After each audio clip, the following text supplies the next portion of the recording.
So ഇന്ന് നമ്മൾ പഠിക്കാൻ പോകുന്നത് ആംഗ്ലോ മറാത്ത വാഴ്സാണ്. ആംഗ്ലോ മറാത്ത വാർ നമ്മൾ കഴിഞ്ഞ ദിവസങ്ങളിൽ പാർട്ട് 1 ആയിട്ടും പാർട്ട് 2 നമ്മൾ പഠിച്ചതെന്ന് പറഞ്ഞു കഴിഞ്ഞാൽ മൈസൂർ വാഴ്സ് പഠിച്ച്, അതിന് മുമ്പ് ബംഗാൾ കോൺക്വസ്റ്റ് പഠിച്ച്, അതുപോലെ കർണാടിക് വാഴ്സും പഠിച്ച്. ഇനി ഏറ്റവും ഇമ്പോർട്ടൻ്റ് ആയിട്ടുള്ള വാറാണ് ആംഗ്ലോ മറാത്ത വാർ. ആംഗ്ലോ മറാത്ത വാറിൽ നമ്മളെപ്പോഴും നോക്കുന്നത് പോലെ തന്നെ എന്തുകൊണ്ട് ബ്രിട്ടീഷുകാർ മറാത്തേനെ ആക്രമിക്കാൻ തീരുമാനിച്ചു. ഒബിയസ്ലി നമ്മളെല്ലായിടത്തും കണ്ട പോലെ തന്നെ ജോഗ്രഫിക്കൽ റീസൺസ് ഉണ്ട്. അതുപോലെ തന്നെ മറാത്ത എന്ന് പറയുമ്പോൾ ഒരൊറ്റ ഡൈനാസ്റ്റി അല്ലായിരുന്നു, 5 ഡൈനാസ്റ്റി ആയിട്ട് ഭരിച്ചിരുന്ന ഒരു പ്രദേശമായിരുന്നു. ഈ രണ്ട് ഫാക്ടേഴ്സ് ഓർത്ത് വെച്ചിട്ട് വേണം ആംഗ്ലോ മറാത്ത വാറിനെ അപ്രോച്ച് ചെയ്യാൻ. സോ നമുക്ക് അതിൻ്റെ ജോഗ്രഫിക്കൽ റീസൺസ് എന്താണെന്ന് ആദ്യം ഒന്ന് നോക്കാം. ഒരു റഫ് സ്കെച്ച് വരയ്ക്കാം. ഇതിൽ ഏകദേശം നമ്മുടെ ഈ ഒരു ഭാഗം മുതൽ ഇവിടെ വരെ നീണ്ടു കിടന്നിരുന്ന വലിയൊരു പ്രദേശമാണ് നമ്മുടെ മറാത്ത കിങ്ഡം. ഈ ഒരു പ്രദേശം നോക്കിയാൽ തന്നെ നമുക്കറിയാം, ഏകദേശം ഈ ഭാഗത്തായിട്ട് ഡെക്കാൻ റീജിയൻസിൻ്റെ ഏറ്റവും വലിയ പ്രത്യേകതയാണ് ബ്ലാക്ക് സോയിൽ. ബ്ലാക്ക് സോയിലാണ് ഏറ്റവും നന്നായിട്ട് കോട്ടൺ കൃഷി ചെയ്യാൻ പറ്റുന്നത്. സോ കോട്ടൺ ബ്രിട്ടീഷുകാരെ സംബന്ധിച്ചോളം ഒരു വലിയ ഇമ്പോർട്ടൻ്റ് റോ മെറ്റീരിയൽ ആയിരുന്നു. അതുകൊണ്ട് തന്നെ ഈ ഡെക്കാൻ റീജിയൻ അവർക്ക് ആധിപത്യം സ്ഥാപിക്കണമെന്നുണ്ടെങ്കിൽ മറാത്താസിൻ്റെ കയ്യിൽ നിന്ന് അവർക്ക് അധികാരം പിടിച്ചെടുത്തേ പറ്റുള്ളൂ. അതുപോലെ തന്നെ ഈ പറയുന്ന ഹിമാലയൻ റിവേഴ്സ് എല്ലാം ഒഴുകി ഫലഭൂഷ്ടമായിട്ടുള്ള മണ്ണുള്ള നോർത്തേൺ പ്ലെയിൻസ്, നമ്മുടെ ഈ നോർത്തേൺ പ്ലെയിൻസ് ഒരു വലിയ ഭാഗവും മറാത്തകളുടെ കയ്യിലായിരുന്നു. സോ ഇത്രയും ഇമ്പോർട്ടൻ്റ് ആയിട്ടുള്ള ജോഗ്രഫിക്കൽ കണ്ടീഷൻ, അതുപോലെ തന്നെ ഈ അറേബ്യൻ സീ, അതിലൂടെയുള്ള ട്രേഡ്, ഇതെല്ലാം ബ്രിട്ടീഷുകാർക്ക് വലിയ അനുകൂലമായിട്ടുള്ള ഫാക്ടേഴ്സ് ഉണ്ടാകും അവിടെ മറാത്തകൾ ഇല്ലാതായ. അതുകൊണ്ട് തന്നെ മറാത്തകളെ തോൽപ്പിക്കാൻ ഒരു അവസരത്തിന് വേണ്ടി ബ്രിട്ടീഷുകാർ കാത്തിരിക്കുകയായിരുന്നു. അതുപോലെ തന്നെ അടുത്തൊരു പ്രധാനപ്പെട്ട റീസൺ എന്ന് പറയുന്നത്, ഈ പറയുന്ന മറാത്താസ് 5 ഡൈനാസ്റ്റികളായിട്ട് തിരിച്ചിരിക്കുകയായിരുന്നു. സോ നമുക്ക് അവിടുത്തെ ഡൈനാസ്റ്റികൾ ഏതൊക്കെയാണെന്ന് നോക്കാം. ഒന്നാമത്തേത് പേഷ്വാസ് ഓഫ് പൂനെയിലെ പേഷ്വാസ്. ഇതിനിങ്ങനെ ഓർത്തിരുന്നത് പി പേഷ്വാസ് ഓഫ് പൂനെ. പിന്നെ ഇൻഡോറിലെ ഹോൾക്കാർസ് എച്ച് കഴിഞ്ഞിട്ട് വരുന്ന അക്ഷരമല്ലേ ആയി, അപ്പോൾ ഇൻഡോറിലെ ഹോൾക്കാർ എന്ന് ഓർത്തിരിക്കുക. പിന്നെ ഗ്വാളിയറിലെ സിന്ധിയാസ്, അതുപോലെ ബറോഡയിലെ ഗെയ്ക്വാഡ്സ്, ലാസ്റ്റ് നാഗ്പൂരിലെ ബോൺസലേസ്. ഈ പറയുന്ന പേഷ്വ ആയിരുന്നു ഏറ്റവും പ്രോമിനൻ്റ് ആയിട്ടുണ്ടായിരുന്ന ഡൈനാസ്റ്റി. പേഷ്വ, ഹോൾക്കാർ, ഗ്വാളിയറിലെ സിന്ധിയാസ്, അതുപോലെ ഗെയ്ക്വാഡ്സ്, ബോൺസലെ. ഇവരായിരുന്നു ഏറ്റവും പ്രോമിനൻ്റ് ആയിട്ടുണ്ടായിരുന്ന അന്നത്തെ ഡൈനാസ്റ്റികൾ. സോ ജോഗ്രഫിക്കൽ റീസൺ ഓർത്തിരിക്കുക, ഇങ്ങനെ ഡൈനാസ്റ്റികളായിട്ട് തിരിച്ചിരുന്നതായിട്ട് ഓർത്തിരിക്കുക. ഇനി നമുക്ക് ഇതിൻ്റെ പശ്ചാത്തലത്തിൽ ഫസ്റ്റ് മറാത്ത വാർ എന്താണെന്ന് പഠിക്കാം. സോ ഫസ്റ്റ് മറാത്ത ബാറ്റിൽ.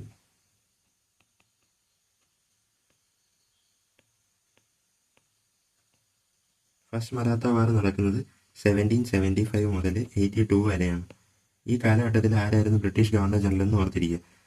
ഇങ്ങനെ കണക്ട് ചെയ്ത് പഠിച്ചാൽ ഒരുപാട് ക്വസ്റ്റ്യൻസ് ഇങ്ങനെ കണക്ഷനിലൂടെ വരാൻ സാധ്യതയുണ്ട്. ഫസ്റ്റ് ആംഗ്ലോ മറാത്ത വാർ നടക്കുമ്പോൾ ആരായിരുന്നു British East India governor general? Warren Hastings ആയിരുന്നു.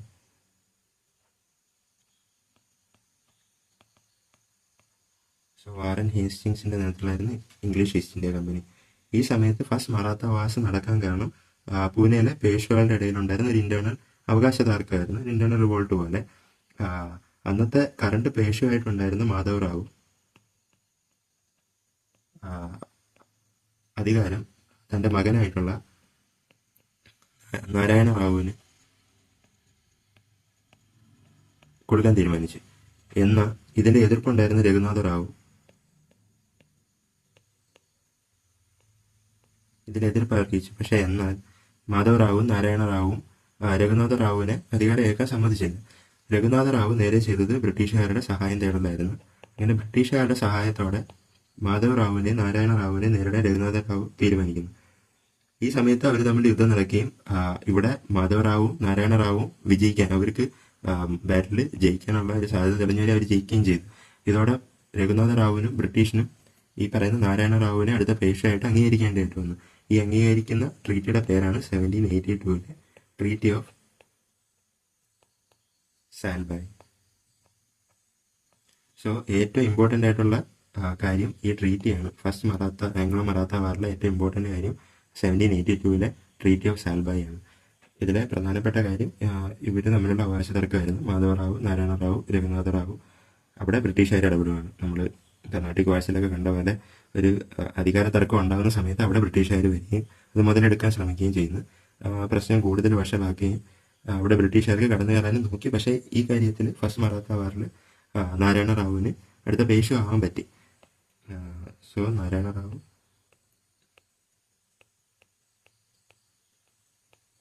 hailed as a Peshwa.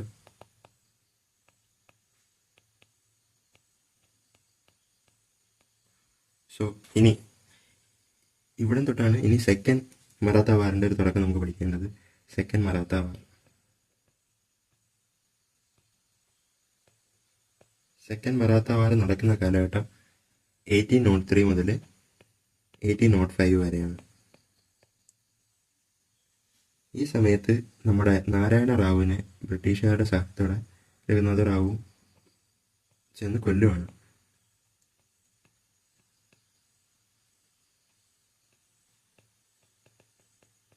Narayana Rao killed. ഇതിന് ശേഷം അവിടുത്തെ പേഷ്വയായിട്ട് വരുന്നത് രഘുനാഥ റാവുവിൻ്റെ മകനായിട്ടുള്ള പേഷ്വ ബാജിറാവ് ടു ആണ്.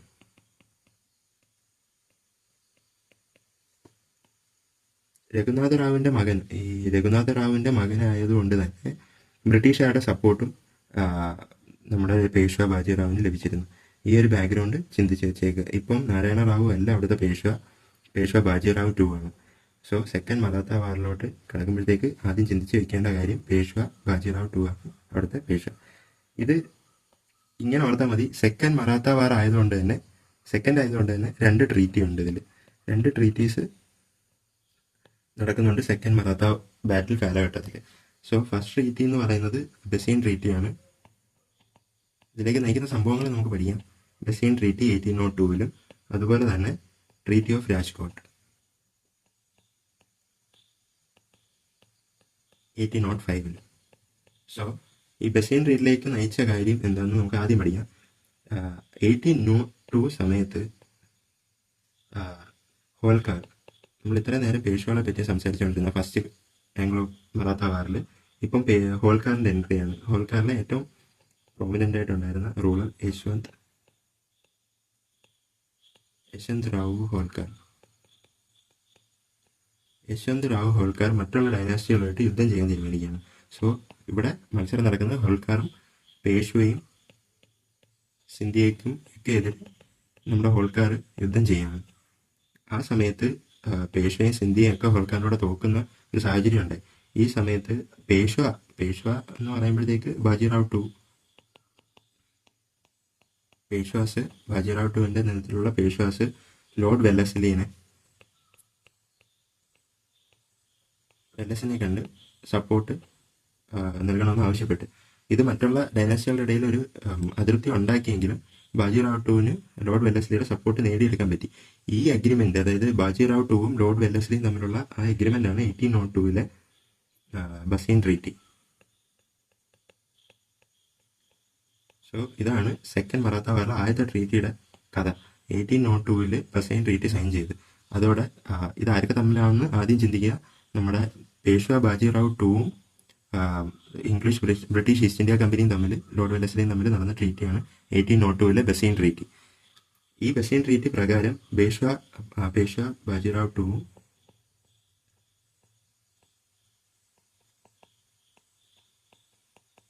ഈസ്റ്റ് ഇന്ത്യ കമ്പനി ഒരു ടീമായി.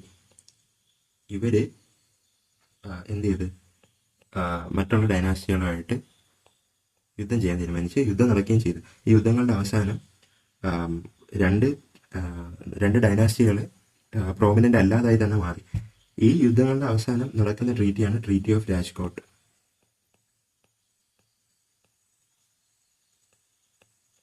Treaty of Rajkot 1805.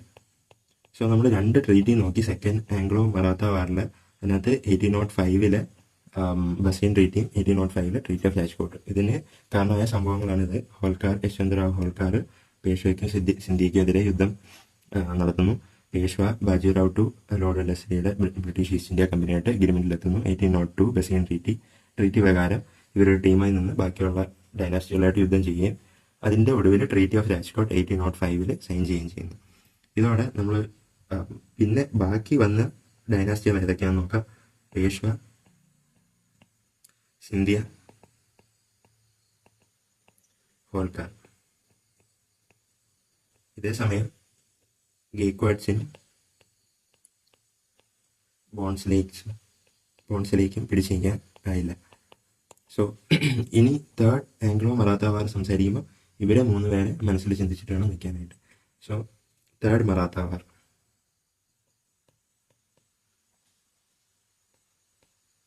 Third Anglo Maratha വാർ.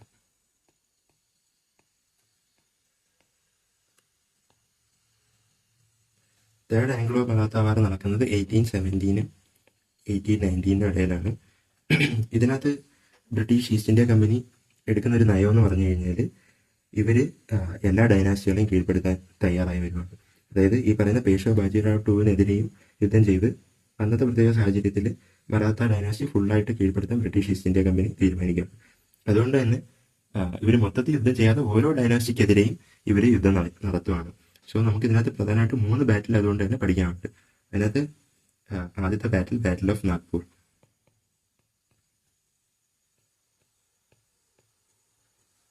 പിന്നെ ബാറ്റിൽ ഓഫ് കട്കി.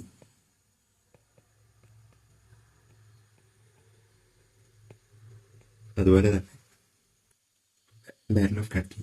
അത് കഴിഞ്ഞിട്ട് ബാറ്റിൽ ഓഫ്